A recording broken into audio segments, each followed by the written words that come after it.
बिस्मिल्लाहिर्रहमानिर्रहीम। अस्सलाम वालेकुम। क्या हाल है आप सबकी? उम्मीद करती हूँ भाई आप खैरियत से होंगे। जटी आज लेके ये गुड़ वाले चावलों की रेसिपी बहुत ही मज़े की और कमाल की रेसिपी है। रेसिपी की तरफ जाने से पहले चैनल को सब्सक्राइब करना मत भूलिएगा। लाइक कमेंट करके मुझे मेरी रेसिपी के बारे में लाजमी बताइएगा। चले आइए चलते हैं हम रेसिपी की तरफ। सबसे पहले हम लोगों ने किया यहाँ पे पानी, खुले पानी में चावल बॉयल। गुड़ की और चावलों की क्वांटिटी सेम होनी चाहिए, यानी कि आपके पास 2 कप गुड़ है तो 2 कप ही चावल होने चाहिए। ये देखें चावल मेरे बॉयल हो चुके थे।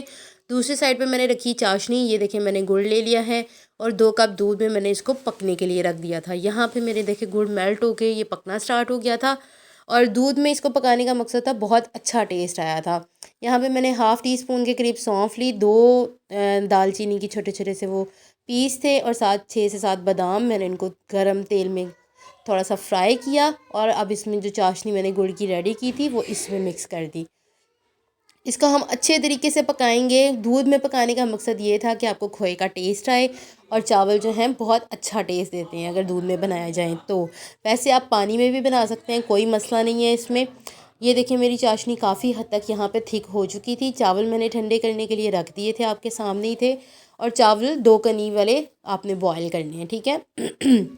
यहाँ पे मिक्सअप कर चावलों की स्टेज आ चुकी थी। अब मैं इसमें चावल मिक्सअप करूँगी और उनको हल्के हाथ से मिक्सअप करना है। ये नहीं है कि आप चावलों को गोल गोल के उसका मलीदा जो है वो रेडी कर लें, नहीं, बिल्कुल हल्के हाथ से आप मिक्सअप करेंगे तो आपके गुड़ वाले चावल माशाल्लाह से बहुत अच्छे बनेंगे।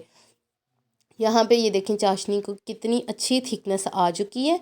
इसके बबल्स जो हैं वो कितने अच्छे तरीके से बन चुके थे। यहाँ पे अब मैंने इसमें चावल ऐड करने हैं। चावल थोड़े से ठंडे करके मैंने ऐड किए थे ताकि अलग अलग अच्छे तरीके से इसमें मिक्सअप हो जाए और अच्छी खासी इन चावलों में कनी थी। अब मैंने इनको हल्का हाथ रख के मिक्सअप करना है और तवा लेके उसको गरम करके उसके ऊपर इसको रख के आप लोग दम दीजिएगा, नहीं तो ये चावल कभी भी 2 कनी वाले गलेंगे नहीं और फिर अच्छा टेस्ट नहीं आएगा आपके चावलों का। यहाँ पे मैं चावलों को दम दे चुकी थी। 10 से 15 मिनट मैंने दम दिया और उसके बाद मेरे गुड़ वाले चावल रेडी हो गए थे। ये देख सकते हैं आपके सामने है। मैं इनको डिश आउट कर रही थी। बहुत ही टेस्टी और बहुत ही मज़े के ये चावल बने थे और आप भी मुझे लाजमी देख के बताइएगा कि आपको मेरी रेसिपी कैसी लगी।